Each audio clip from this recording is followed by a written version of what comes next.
दर्शनासाठी या. मी खरंच भाग्यशाली, तुमचंही सगळ्यांचं दर्शन झालं, मारुती रायाचंही दर्शन झालं.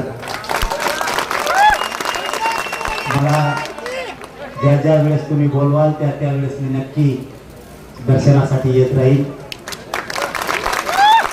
तुम्ही सांगाल त्यावेळेस मी नक्की, माझा शब्द आहे. आणि यावेळेस तर मी शब्दच देतो. तुमचं आमचे ते विश्वर पाटील आले, बरेच जण त्यांचे बांधवले, परत एक नाव घ्यायचं लफडं लांबायचं म्हणजे मोकळा करून नाही घेतलं. सगळे संस्थानही तुमचं आलं होतं की आपल्याला यायचंच.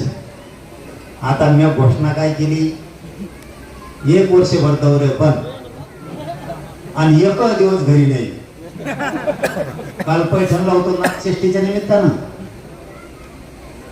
आज लातूरला माकणीला आहे, परवा गेवरायला होतो, आता पुण्याला आहे 14-15 नारायणगडाचा मोठा सप्ताह पुण्याला आहे, तिथं आहे.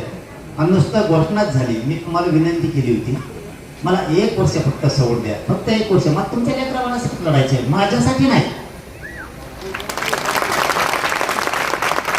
माझ्या समाजाच्या लेकराला सुखी समाधानाचे 2 घास मिळावे, तो सुखी समाधानी राहावा, त्याचं आयुष्य सुखी राहावं, समृद्ध राहावं, म्हणून ते प्रयत्न आहेत.